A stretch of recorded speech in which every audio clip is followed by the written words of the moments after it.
Okay, dating update. I keep accidentally wearing a Canadian tuxedo. Some people are really seduced by money. Some people are really seduced by status, by looking like a model. Wow, that was good. I think the thing that can seduce me the easiest, Give me a meow, goddammit. meow. It seems that impossibly ridiculous.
I don't know if I'm in frame or not. Going to a Halloween party, but it's a themed Halloween party. So I couldn't even wear my costume. I have a costume. I'm gonna be the young Pope, Jude Law as the young Pope. It's a great costume, but it doesn't really fit for this Halloween party. The Halloween party is 13 going on 30, so I'm just dressed as a schoolgirl. It's really just an excuse to wear pigtails. Am I in the frame? And I'm gonna go meet my sister in Georgetown, and we're gonna walk around. And I made us 2 little drinks. And we're just gonna walk around and look at cute Georgetown streets. I think my Uber's here. And then we're gonna go to the party together. So I gotta go. East Coast always in me, Commonwealth, Lil Jon getting love from my city. Yeah. I roll call for the DMV. In my own lane, you could still ride with me. Yeah. Okay, let's go. Let's just walk. You look pretty. Halloween. Elizabeth was just like, we gotta get some spook going. You said gotta get some spook going. Spooky like you. I just love the embracing of like supernatural and like a highly rational adult world. Everything becomes creepy. Yeah. Death is everywhere. Finally. Where's it been? Be spooked. You're in your natural habitat. I want like creepier. Wow. Okay. We're like that orange lighting. That is proper spook. Something not cool is happening in the back room. You're so titillated by it. Is this a still or a video? That's good.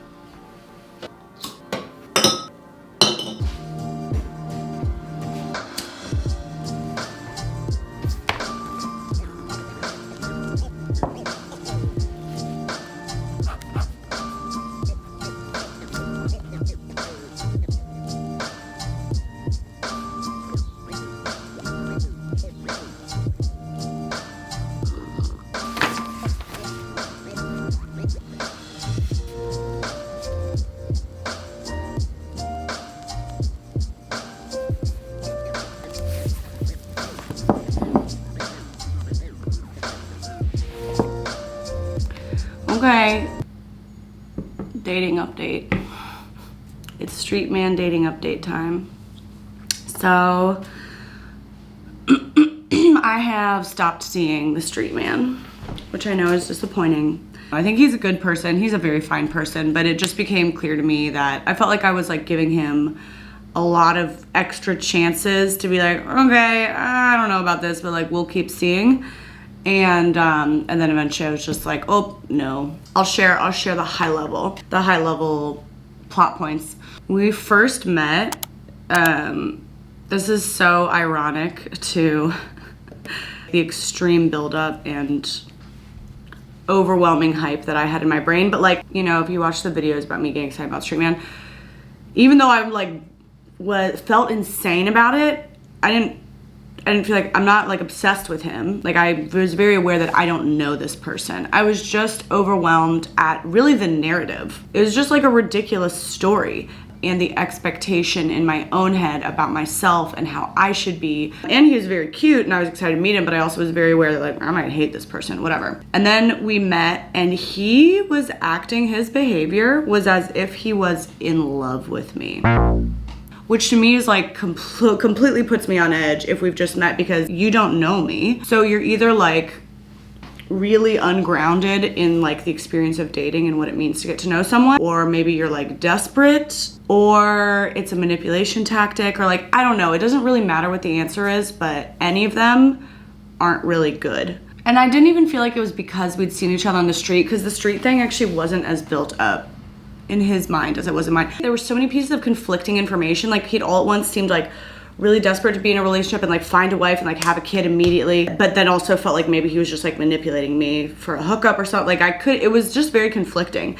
And then when he texted me and asked to hang out again, I was like, you know what, sure. I just want to interrogate you. I just had so many questions. I'm like, yeah, sure, let's hang out. I got questions for you. We hung out and I did interrogate him. I was just like, so what's this about? Why'd you do that? What's this? But I don't care, I'll just ask him. And so I was just very direct to him and like asked him all these questions. And then by the end of that date, I felt like, oh, I really understand him a lot better. And like, I don't think he's manipulative. I think he's just like a guy that like wants to have kids tomorrow. He wants 2 kids. He told me 2 kids tomorrow. And then I kind of just felt bad for him. No, that's also like, you don't want to date, like I want someone to choose me. I don't want them to be with me just because like they need a womb. So kept seeing him. Why do I do this? I don't know. I think I don't know. I just give people chances. It's when I start giving them chances that I get in too deep. I don't know. I feel like I feel like I like get to this point where I understand people and then I can like empathize and explain away anything they do. It's probably not good, but. And then at one point he told me, he was like, yeah, I kind of have this thing where sometimes I'm really, really into people and then once they meet me there, I back away. He just told this to me. And I was like, oh, I mean, Thank you for telling me that you're undateable. That's pretty bad. I mean, thank you for spelling out your red flag. Do you know what you just said? That's pretty bad. He just told me this one day and I couldn't even tell if he was being genuine with that or if he was trying to cover for his initial like overwhelming behavior. I don't know, but either way, I mean, thank you for telling me. I was amazed that he had the insight to say that, but I was like, that's pretty condemning, yeah. So I kept seeing him and kind of had that in the back of my mind and was just like, why do I keep seeing these people? I don't know. But was just like waiting for that other shoe to drop. And then ultimately he just did something that I considered to be very inconsiderate. It was an event that just made me feel like, oh, I don't really want to be vulnerable with you anymore. I think I'm done being vulnerable with you. And I already felt like I was like giving him a bunch of chances and like trying to be very understanding. Then when he was just like, I feel like kind of inconsiderate, I was just like, oh, well, the thing you had going for you was I thought you were considerate. Like maybe emotionally ungrounded, but I thought you were like kind and considerate. So we're done, it's done. You know, and he apologized a lot, but it just, I can't explain the details, but just trust me. It was the correct call. Still overall, very nice person, but there were just some like emotional things there that I couldn't quite figure out what was going on with him, but not my job, not my job. And you know what? Younger Caroline would make it her job to fix and figure out and over-empathize. Not my job, not my job, not my job. Not my monkey, not my circus. Not my monkey, not my circus. I'm very glad I met Street Man. I do wish him all the best. I think he just like, it just ultimately seemed to me like he didn't really know what he wanted. And I'm not willing to be collateral damage to him figuring it out. Yeah. I think I probably will talk about dating on here on YouTube, but it has to be like farther down the line because this is what I've realized. Like some people are really seduced by money. Some people are really seduced by status. Some people are really seduced by looking like a model, whatever. Those really aren't the things for me. I think the thing that can seduce me the easiest is a narrative, is like a fun story, a great drama. I just feel the need to fulfill it. I feel the need to complete it. And so for that reason, I have been on a few dates, broke up with Street Man maybe 2.5 weeks ago. And I have been on 2 dates with different people since, met some nice people. And I had the impulse to film it even and just not post it and just film it privately and have the footage. And then if it turns into something, like I have the footage from the beginning. But even that, I can't do that because it already starts the story going in my head. I'm just always thinking about what's the story of my life right now. And I will be very loyal to letting the story complete in some way. And it takes me out of the moment, and it takes me out of being like, what does it actually feel like to spend time with this person? Which is the most important question, and which I'm very prone to getting out of touch with. What's it actually like to be in the presence of this person? So for that reason, I'm not going to be sharing dating stuff unless it's like farther down the line or it's farther in the rearview mirror or something. So it might just be a little out of sync with my real life. Yeah, that's all. I just talked for a long time, but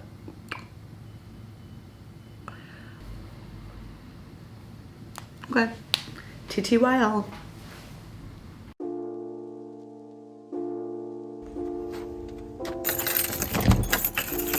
Where's a baby? He ready to be hugged. He demands his hugs.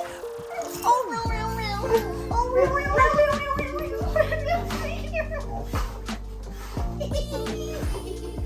Hi, Liz. You're pushing the blanket off the couch. Are you excited? You're doing a fun trip. He's a baby dog. What the heck? Oh, are you love? I'm a little overwhelmed by everything I still have to do with the book. Yeah. Are you just gonna be there writing one interview? Let's find your dad. Come on. Let's find your dad right now. Come on. Come on. What the hell? I said what the hell. 4 parts. 4 parts, that was the first one. 6 of clubs. Change your mind if you want to.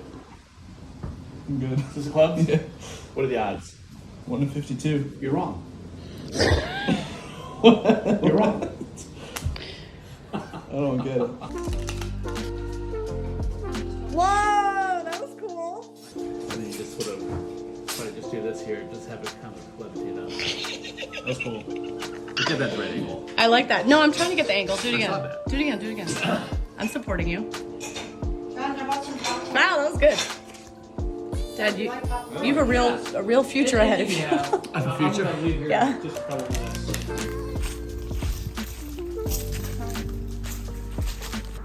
Look how beautiful this is. Elizabeth, say I love fall. I love it so much.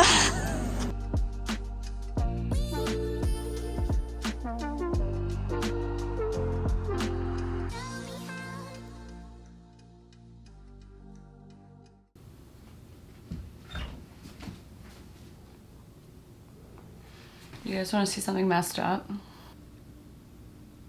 Yeah, I'm gonna show you.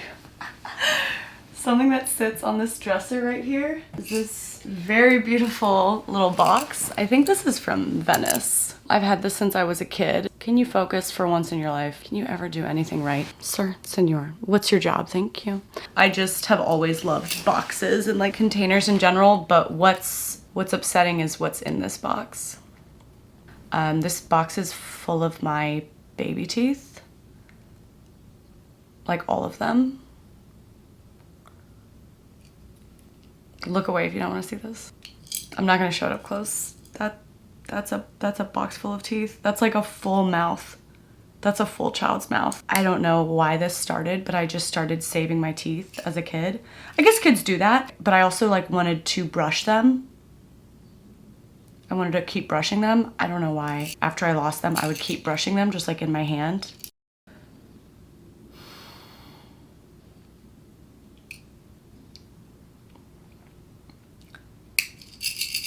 And they sit right here next to my bed. I don't mean, they're not like a treasured possession. I like the box. The box is cute. The teeth aren't a treasured possession. I don't need them near me in order to sleep sound late, but I also like can't, now I can't bring myself to throw them all away. Like what do I do with them? Can't donate them, right? I would feel weird throwing them away now. I've had them for so many years. I think I'm just gonna keep them now. So that's a box full of my teeth. And today's video is made possible by Ritual. When I make these sponsorship clips, the brand has to review the clip and make sure that I'm not like talking about murdering people or like something obscene. So I'm just gonna send them this one of me talking about my box full of baby teeth. Ritual, I hope that's okay with you.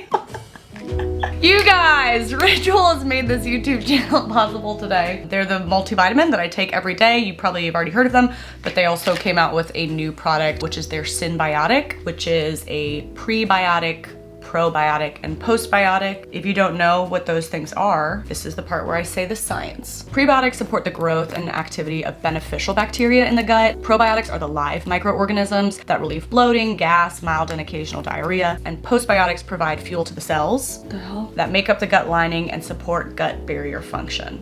I'm a scientist. And it's all contained in a delayed release capsule, which means that it can reach your colon and not just your stomach, and your colon is where you want probiotics ideally to grow and thrive. It's just a once daily capsule that's essenced with freaking mint. Can you focus? Bet you thought it wasn't essenced, but it is. I take mine every day. This bottle's actually almost out. I'm gonna need a new one. It's a subscription that's delivered to your door, and it really does smell good. Now is the time to invest in your gut. For Black Friday and Cyber Monday, Ritual is offering a massive 40% off your purchase when you add Synbiotic. Focus. Get on the right track this year and your gut will thank you later. Use my link in the description, for this offer. And thank you to Ritual.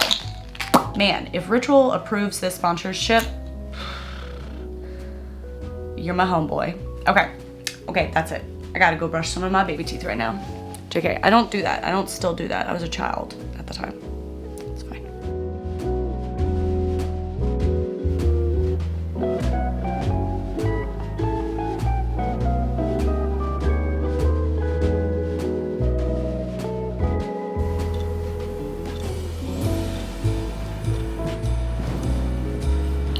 What's good?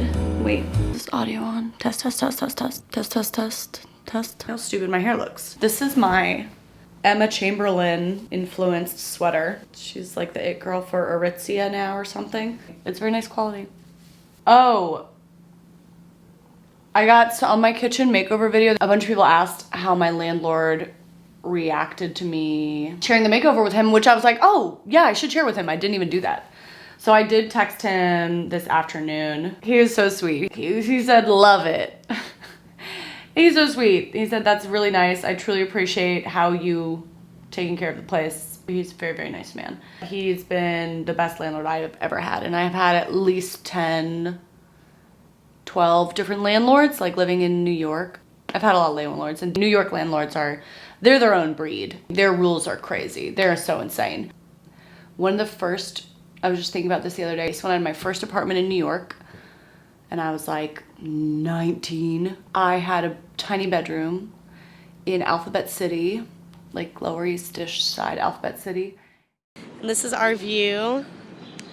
It's pretty. It has all these trees. It's really cute. I love it. And dun dun dun, my bedroom. It's not very big. I think the measurements were something like 11 by 9 feet maybe. And I have a window which faces a wall, but that's fine. There's our little bathroom. Has a mirror opening sink. Oh my goodness, it's me. So nice little sink there, or cabinet. That was the first time I had my own room and I wanted to decorate it. And the thing that I did was that I painted an enormous wall-sized replica of a Far Side comic on the wall. It's a really funny one. I don't know, I used to love Far Side comics. I just thought it was very funny. So I painted a giant version in bright pink on my wall. And it was actually an amazing replica. I kind of don't know how I did it. I actually wonder if I can find a photo of that somewhere. I'll see. If I can find a photo, I'll insert it. If I don't insert it, I can't find the photo, or I got tired of looking. But it was like a 6 foot tall Far Side mural, and that's what I wanted in my bedroom. It was kind of cool, but it was a temporary situation. What was I talking about? It's Halloween, and later tonight I'm supposed to go with my friend Ashley, and her daughter is trick-or-treating around DC. So I think we're just gonna walk around with like distantly supervise her daughter's friends. But that'll be nice and relaxed, although it's a pretty like rainy gray Halloween. I don't really want to be outside, but it could be good for me.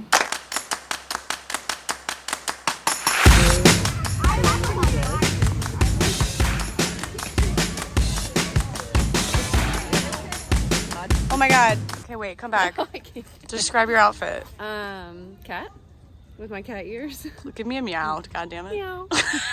No whiskers. No whiskers. Bare minimum. Bare minimum. You're actually doing too much. Okay, it's really dark out. I was dressed as the young Pope. I'll insert a photo. I couldn't wear the chain and the hat all night at the end. We're gonna probably hit this house. It's very dark.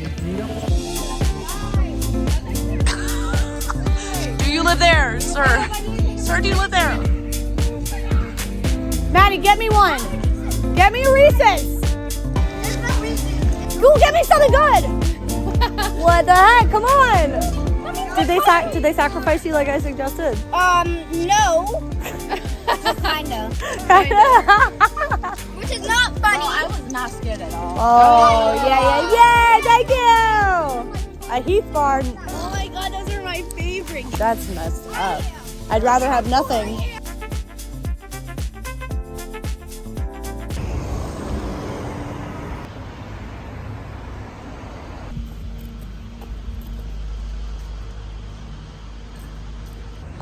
I keep accidentally wearing a Canadian tuxedo, which I think is like a trendy thing right now, but I'm not trendy.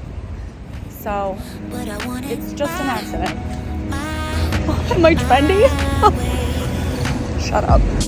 Come meet me in the crowd.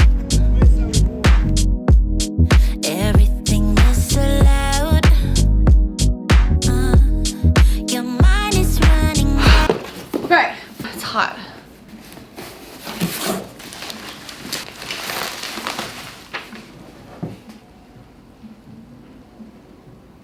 It's this guy. I feel like this doesn't matter to anyone except like YouTubers, but YouTube gives out plaques, I think at like maybe when you hit 100,000 subscribers, 1 million and maybe 10 million. I'm not sure. I think it's like there's 3 different levels. This is the lowest one. I think I got it maybe like two over the summer actually, but I just wanted to get it framed because no offense to YouTube, this is like this is hideous.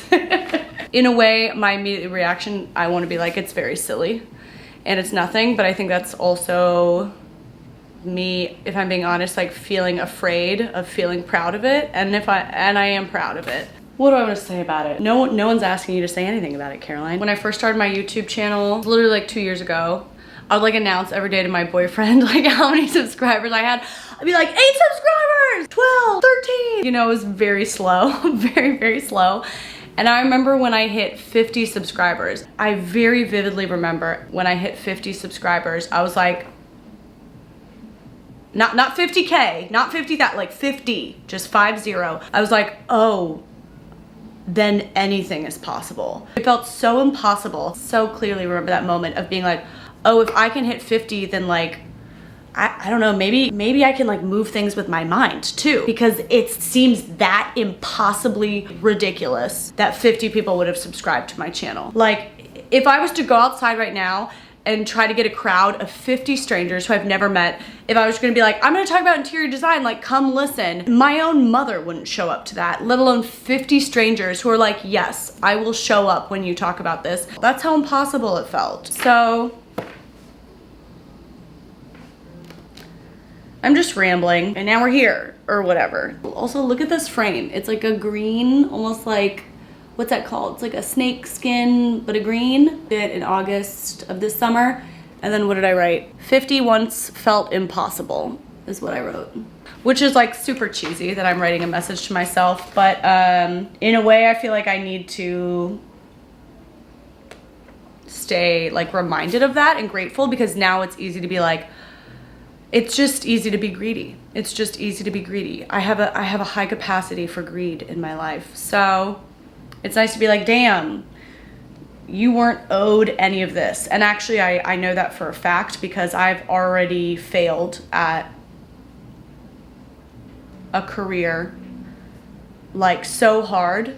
And I worked really hard at that. And I think I had talent in it too. And so it's just like, I've known for a long time that, okay, feeling like you have talent at something and working really hard, it doesn't mean you deserve anything. Like I don't deserve anything. I'm not owed anything from the universe. So finding traction with YouTube now, yeah, it's just like a huge bonus, and I don't want to take it for granted.